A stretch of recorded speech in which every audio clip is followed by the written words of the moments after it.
fine. We'll open the floor for questions for Coach.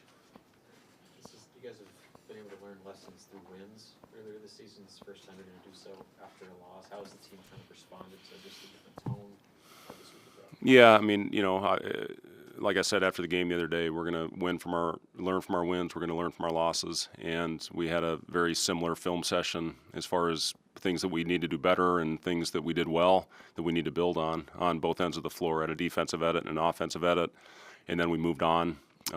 Flushed that game away and moved on to our Creighton prep. And obviously, a lot of challenges in this game with their speed. Kalkbrenner's putting up video game numbers right now, shooting 90% from the field and averaging 26.5 points and almost 9 rebounds. And he's making his threes right now as well. I think 3 of 4 from the three-point line and makes his free throws. So, they just put you in so many difficult positions with their ability to spread the floor. And when they get that thing inside to Kalkbrenner, the biggest thing we have to do is try to do the best we can to take away transition points. Kalkbrenner's ability to get to the rim in transition, and they find him, they get it to him, and their ability to knock down threes in transition as well. And they got a older team led by the guy that is probably the front runner for National Player of the Year right now, and it's a team that's going to put a lot of pressure on you in a lot of ways. Yeah. I'll say this. I thought the big guy the other night for St. Mary's, I thought he was the difference. The freshman Lewis had an unbelievable game and scored the ball, but what Saxon did to us from a physicality standpoint, I really thought on both ends of the floor, he had control of the game. And again, we played a really good basketball team on Sunday. The difference is we had 90% of the fans in the building. This time we're going to have 5% of the fans in the building. And it's a great atmosphere, a great environment, one of the best in college basketball. And we're not going to have fans to help us through tough times. If we go down 14, that's going to be hard to pull out of that hole. So, a lot of things that we need to do better. And it all starts with getting off to a better start than what we did on Sunday. I give our guys a lot of credit. They really battled. They fought. In the second half, our defense was 1,000% better, but we need to be consistent for the entire 40 minutes. If not, Creighton's going to make it pay as much as any team in the country. So we got to be on point, and looking forward to this challenge.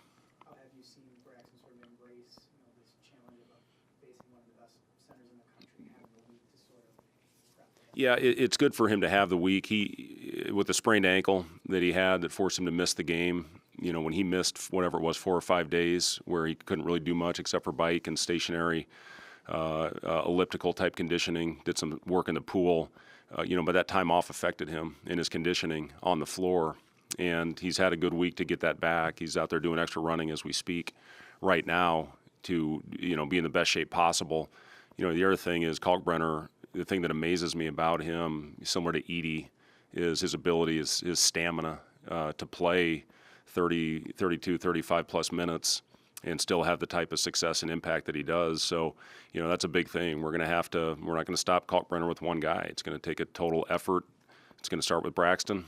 And, hopefully he can get back and make him shoot it through the goalposts and, make it tough and not get him angles. But, it's amazing what he did. That game, he was, 22 of 24.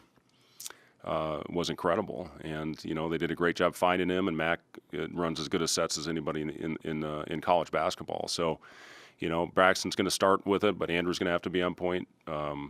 Burke is going to probably have a stint where he has to do a good job, and we'll see where we go from there. I know it's impossible to know, but based off what you've seen from this team, how do you feel about the road and handling the road at this better? That's a great question, Robin. I guess you don't really know until you truly experience it. We've got the crowd noise piping through the sound system in the practice gym right now, and we're going through our hand signals. But you never truly know until you experience it.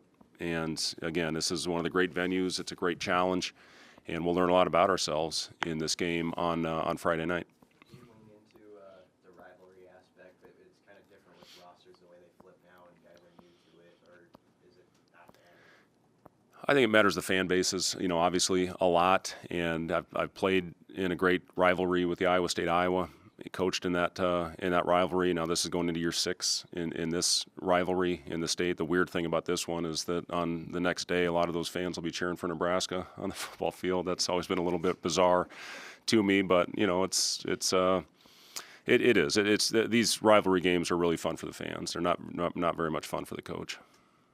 In that game 2 years ago, you had Sam Griesel, who understood everything about that rivalry. Yeah. Eric had been a part of it for several years.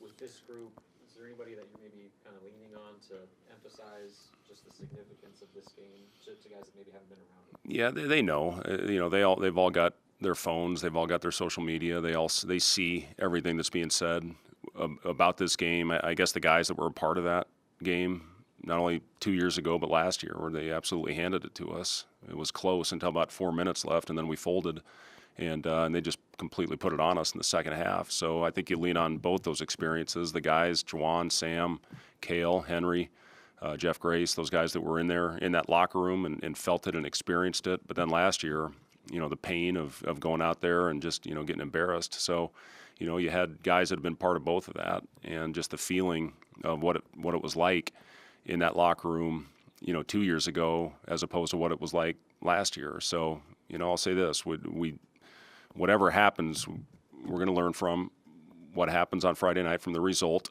Last year, we grew from it. We had a pretty darn good stretch after that game. 2 years ago, we had a couple unfortunate things happen to our roster, but this is a game that we're going to learn a lot from. We're going to learn a lot about ourselves playing the first true road test. It's going to prepare us for our first Big Ten game in East Lansing. It's going to prepare us for life on the road in the Big Ten.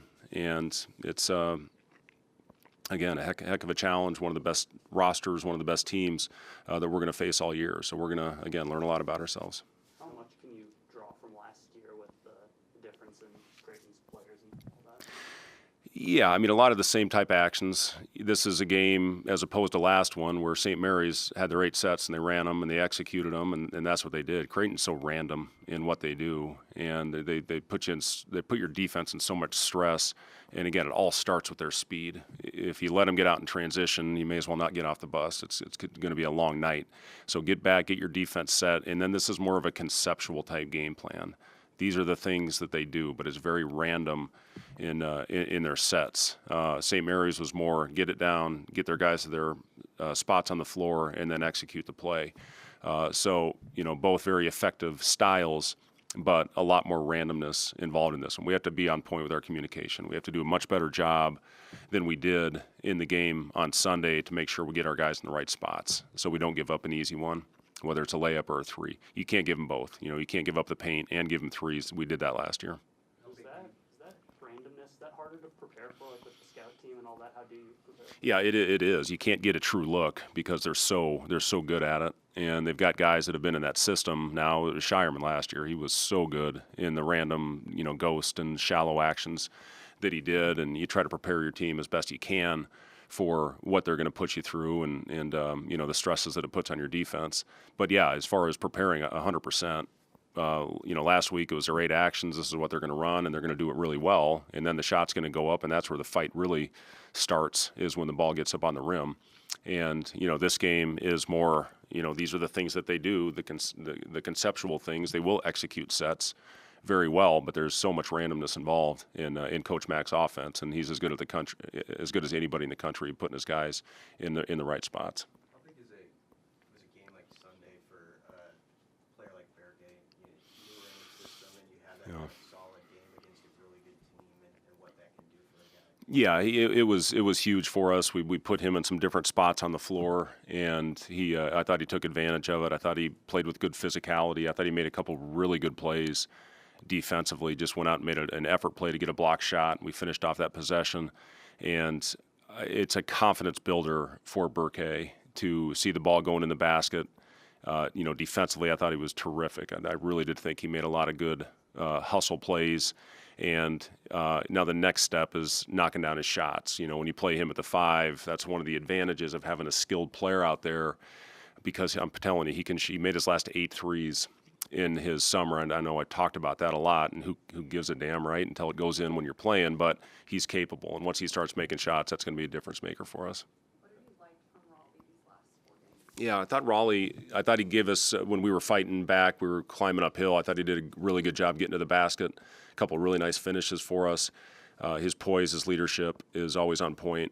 And he's, one thing I do, and I've talked to our guys about this, when we don't have an advantage, we need to slow down. And we did a better job in the last game than we did certainly the game before. I thought we were out of control in the paint in that previous game, and we can't do that against this team. Kalkbrenner's going to block shots. He does as good a job as anybody keeping the ball in play, and that fuels their fast break. We can't challenge him at the rim like we did 2 games ago. But Raleigh, it's a great luxury to have a guy like that that's been through these types of battles, and he's your lead guard, and he can get you settled down and get you into an offense when the situation presents itself. So, need to grow a little bit in that area, but it's great to have a guy with his type of experience. Sunday was a pretty physical game. How has the team responded health-wise? How healthy are they? Yeah, we're doing fine.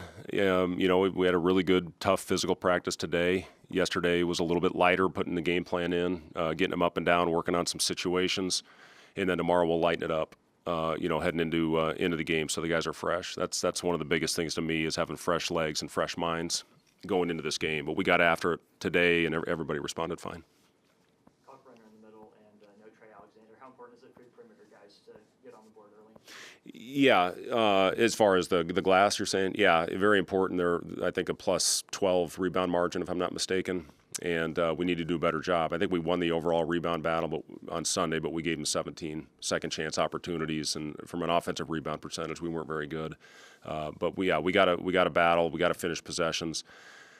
When I was watching the FDU game before we played them, I thought the key possession in that game, I think it was 12-4. FDU was ahead, and they got 5 straight offensive rebounds, led to a Trout 3, and they were off and running from there. So, finishing possessions has been a big emphasis for us, and we just got to be tougher physically, mentally, and find a way to get the ball off and go to the other end. Offensively, too, for your guards scoring the ball, is there more maybe an opportunity for them? With Kalkbrenner in the paint? No. Alexander on the perimeter, too. Oh, well, again, they've got Neal. I've been really impressed with his defense. Isaacs is all over the place. And anytime you got a guy like Kalkbrenner, man in the paint, sitting down in there, the way they chase you and drop and stay home, it's a good defense. And they got the Defensive Player of the Year, I think, the last 2 years, and that puts some heat on you. So, again, we need to execute. We need to play with pace. We need to screen. We need to have physicality on the offensive end as well. Their 4 spot, they can rotate multiple guys. How hard is that to prepare for? Yeah, in different dynamics with those guys, certainly all capable. Trout's playing with a lot of confidence right now, coming off, I think, his best game, hitting whatever it was, 3 or 4 threes. But, his athleticism at the rim as well. Jason Green is, very good defender, tough kid. I know he's a guy that can make shots. Miller, at the 4, certainly is a guy that can make shots. So, listen, their whole roster can shoot. That's at the end of the day. The one guy we might let shoot a little bit outside is King. But everybody else on their roster, Kalkbrenner, you can see the development, the way he's making shots right now. So they just, again, the heat. When you have 5 guys on the floor that can shoot the ball like they do, man, it puts a lot of stress on you. Some people want to know on that final possession at St. Mary's, needed 3, Decision wasn't on the floor. Was there anything that You know what? I'll take the timeout. I thought would allow us to put him back in the game, but he went in there. We subbed to get the rebound. We were going to call the timeout, and then the thought was to get him back on the floor. But obviously we were not allowed to do that, so I put that one on me. with the 3-point shooting? Have you found any sort of solution or ways to get that thing going, whether it's changing up the designs of plays or whatever it is, just to get the lid off? Yeah, listen, we found a way. The things we've done really well, we've offensive rebounded well, and we've gotten to the free throw line. 2 things that are going to be tough to do against Creighton. They don't foul, and it's going to be hard to manufacture those kind of points. I'll say this, Robin, it takes a game to see the ball going in the hoop, and then usually that gets your confidence back going again. And it's coming. I don't know when, but we're going to do everything we can to create open shots for our guys and hopefully knock them down. Connor, one of the big possessions, made a great read to get an open one that could have put us up I think 7 or 8 points. And, those are shots that he makes and he's going to make. So, it's going to take a game where we see the ball go in the basket and then hopefully gain some confidence and be off and running.